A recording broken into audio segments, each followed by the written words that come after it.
तो गाइस स्वागत है फिर से आप सबका एक और नई वीडियो में। तो आज हम बात करने वाले हैं क्रेजी क्वीन ऐप्स के बारे में। आपका पिछला वीडियो नहीं हो रहा है तो क्या करें, ये गेम कैसा है तो क्या करें।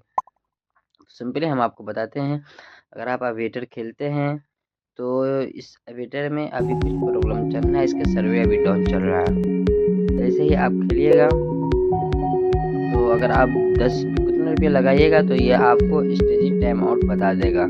ये एक समस्या इसमें अभी चल रहा है। तो हम यही बोलना चाहते हैं कि अभी इस एवेटर को ना ही खेले, कुछ देने के लिए रोक दें। अब जैसे लगाइएगा तो आपको स्टेजी टाइम आउट बता देगा।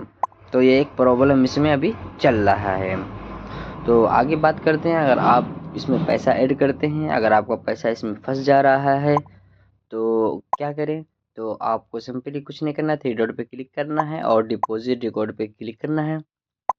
जैसे आप क्लिक कीजिए जो भी आपका पैसा फंसा रहेगा तो इस तरह का ऑप्शन आ जाएगा। तो आप यहाँ पर सिंपली क्लिक कीजिएगा और उसके बाद आप जो पैसा पे किए रहेंगे फ़ोन पे से उसका स्क्रीनशॉट ले लीजिएगा और उसको यूटीआर नंबर यहाँ पर सबमिट कर दीजिएगा। तो ये आपका पैसा कुछ ही देर में 10